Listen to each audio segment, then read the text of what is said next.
Good morning. Today we're going to learn how to turn PDFs into editable worksheets.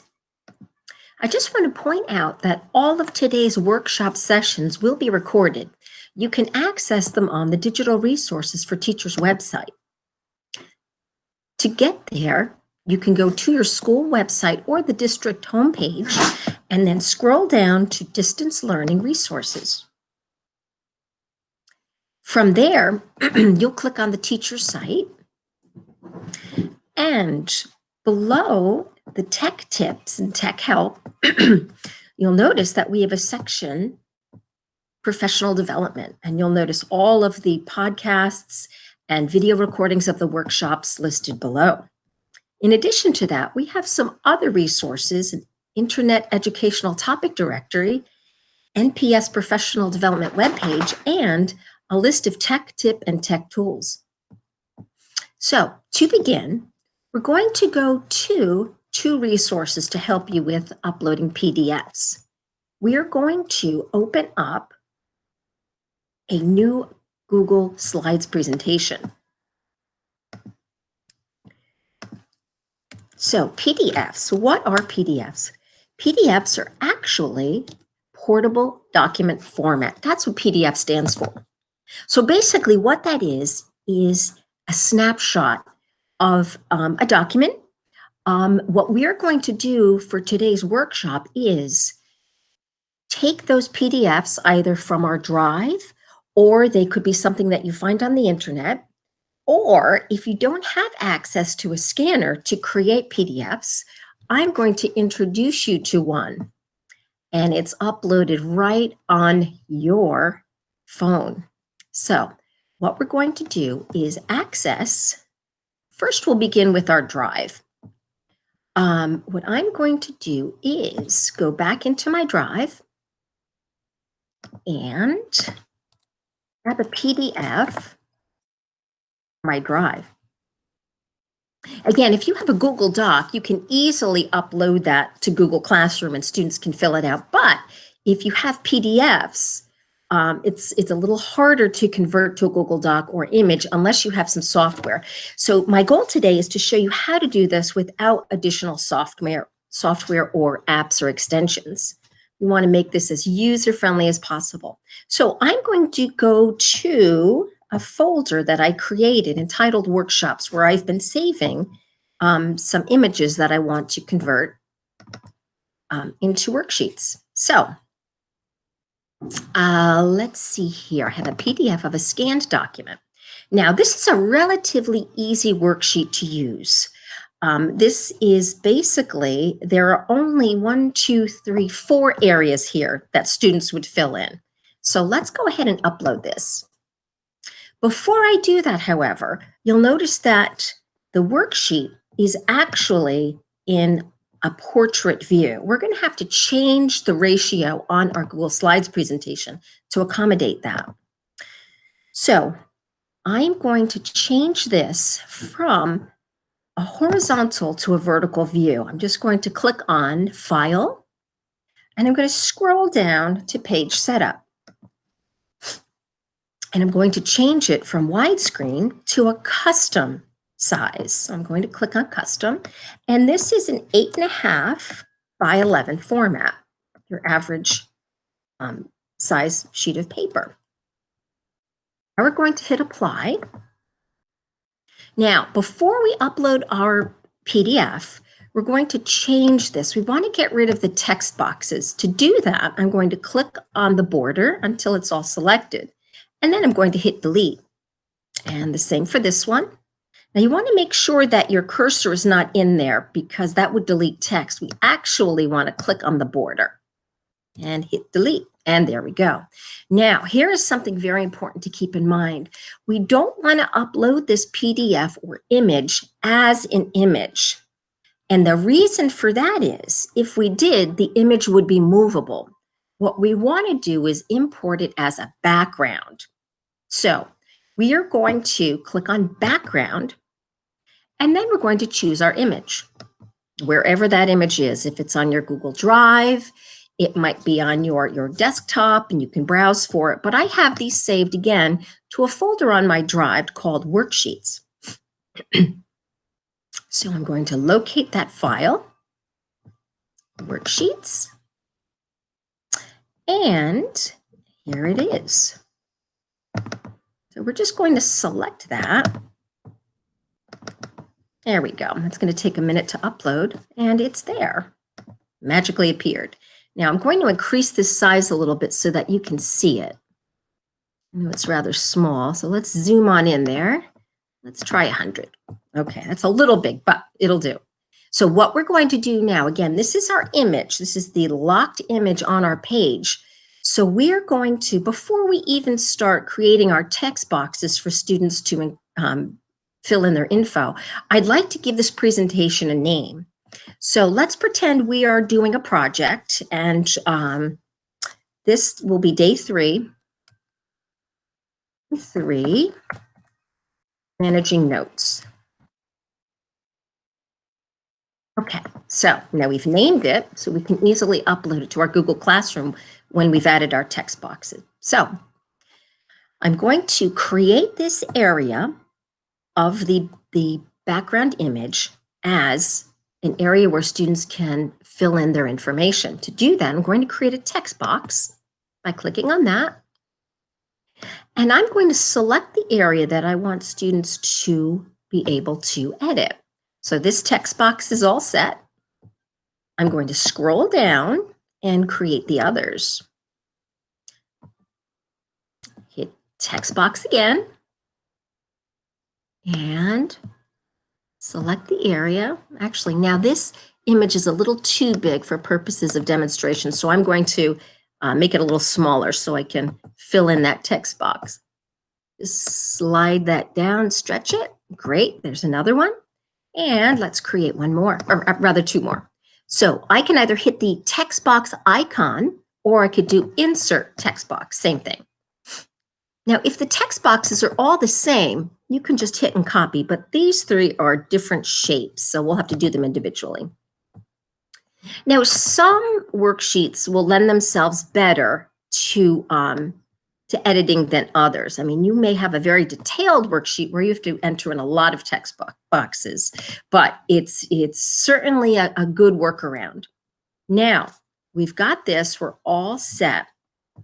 What I'm going to do now is open my Google Classroom page. Let's open a new tab.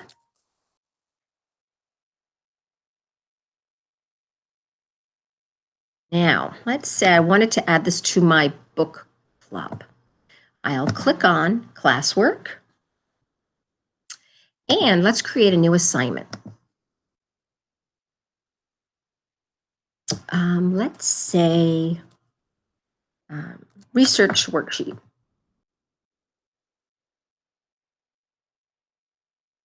Oh, 3.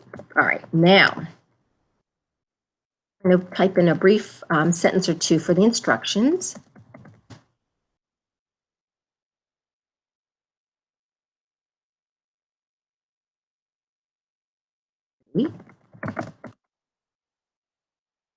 Attached worksheet. There we go. All right, now I'm going to add. Now, this is on my Google Drive. I'm going to search for it. Most likely it'll be under recent because I just created it, and there it is.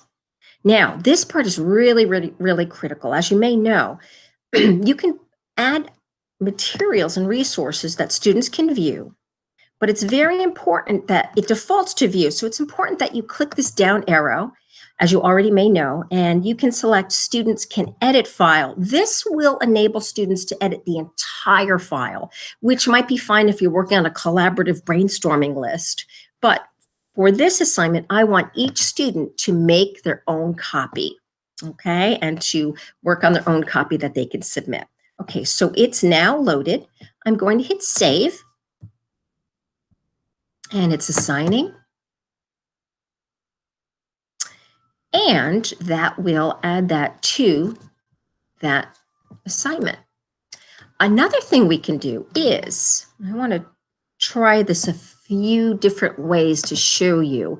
So I can actually add additional pages to this. This could be an entire worksheet packet. So let's try a few different ways. Let's do another one. Let's create another slide, and we can even duplicate this slide. I'm just going to change the background. So we can choose an image. Let's say we wanted to use this image. This is a template of a skeleton. So now that's all set. Now, this is quite handy. This is another type of worksheet, very, very simple, not too many text boxes, a little more than before. So what we would do then is add our text boxes, insert text box, and you can make them as large as you like. There's one. Let's see if we could just copy that. There's another one back here that I want to delete. Actually, you know what? You could probably use just one text box and have students fill it out.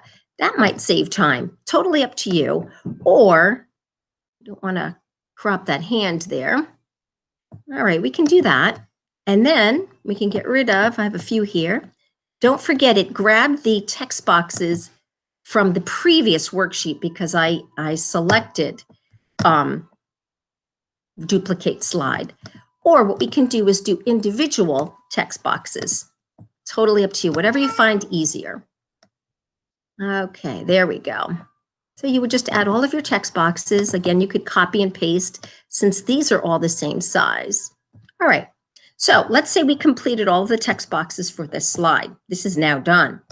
I don't have to attach this because this is still part of my previous upload. Okay, so if I go back into that, you'll notice this is already here. So what's nice about this method is you can continually add separate slides to this presentation and it automatically uploads to that particular Google Classroom page. All right, now what I'd like to do is show you how, let's say we left our worksheet at our building and we need to access, let's try something different. Let's search on Google for PDFs. There we go. Let's say we are doing a project with the kids on cells. So let's do a PDF search for animal cells. Okay, now we've typed it in PDF animal cells. Let's select images. Okay, so what we're going to do is select an image that has its credits. We want to give credit to that's a plant cell. So let's select the animal cell. We want to make sure that the creator of this is noted. Okay, so this appears to be, okay, oh, some nice worksheets in here, but we just wanted that one page, here we go, of the cell. So what we're going to do is, for those of you who have a Windows-based machine, there's a really neat tool called the snipping tool. This is one of my favorite tools. I'm going to just click on that. If you don't have it handy on your dashboard, what you can do is go into the search bar and type in snipping tool, and it pops right up. Fabulous tool. All right, so what this is going to allow me to do is I'm going to select new, and I'm going to highlight the area with the crosshair. I'm just going to click and drag it across. Okay, and here is my creator information, copyrightenchantedlearning.com. So we've given credit to the creator.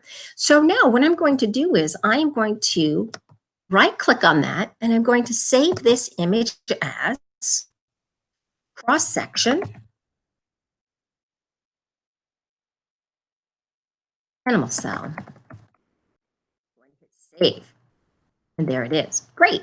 Now I'm going to close this since we've got our image and close that. Now let's go back to our packet. So we're going to create a new slide. And this one's blank, so we don't have to worry about the other text boxes from the skeleton. We're just going to delete. And that's gone perfect. So we have our new slide. Now, what I'm going to do is, again, this is really important. We are going to import this as a background. Choose image. And this one, I think, is saved on my computer. So I'm going to go to Browse File and cross-section of animal cell. This is the one we want. So let's double-click that. And done. Okay. Now, unfortunately, it kind of changed the shape because this format, again, is it's now a portrait rather than vertical. So that's something to keep in mind. So what we can do, so all the parts are there, mitochondria, so we should be okay. I think we can get away with this. So then we can then add our text boxes and we'll be good to go. So that is a third one. What I'd like to do now is to show you how to use your phone, your cell phone. I have an iPhone, but this actually works on a number of different phone types, your Droids, the Pixels. So what we're going to do is, I have a picture here with a diagram of the various images of the phone that will take you through, because I can't display what's on my phone. It would be too small. So let me open up. I saved this to my drive, and let me just search for it.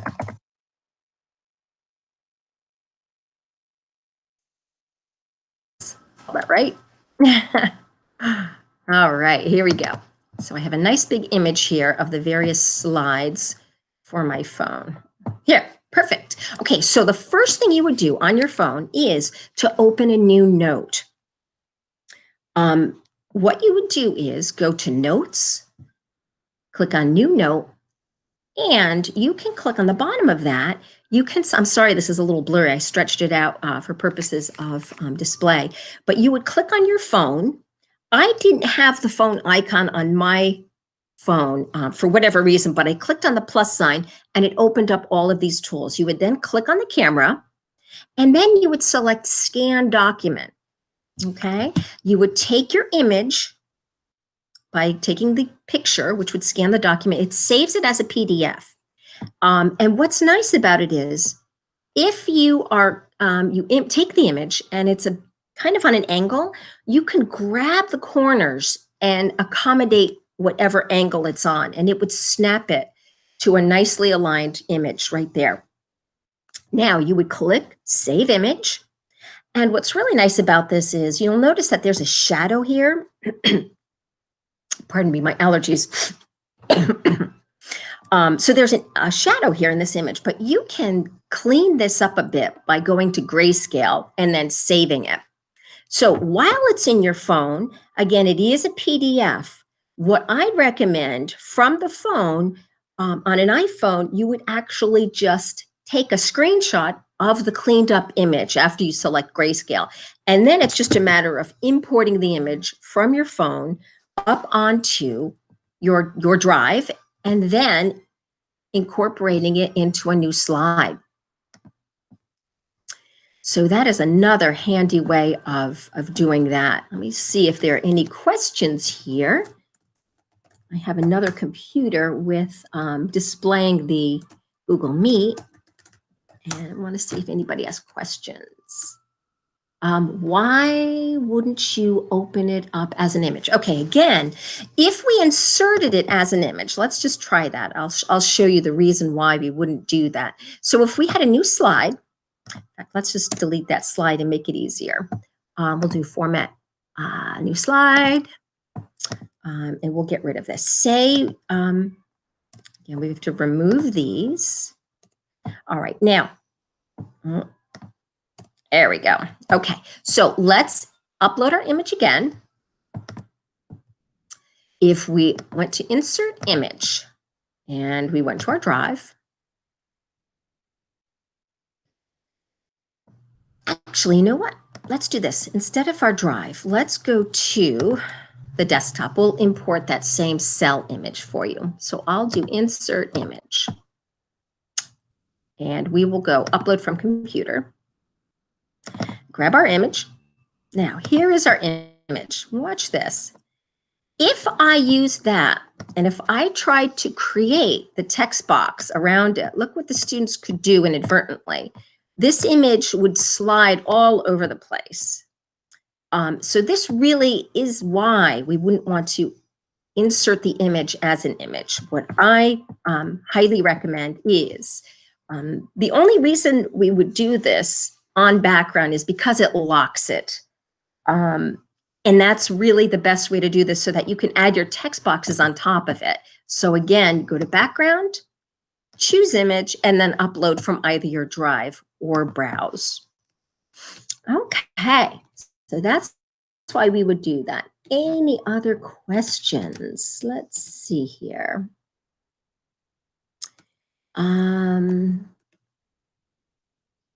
Choose image. Yep, okay, so we would choose it from there. That's pretty much it in a nutshell. That's how easy this is. One other issue came up. I was working with another teacher who was doing this.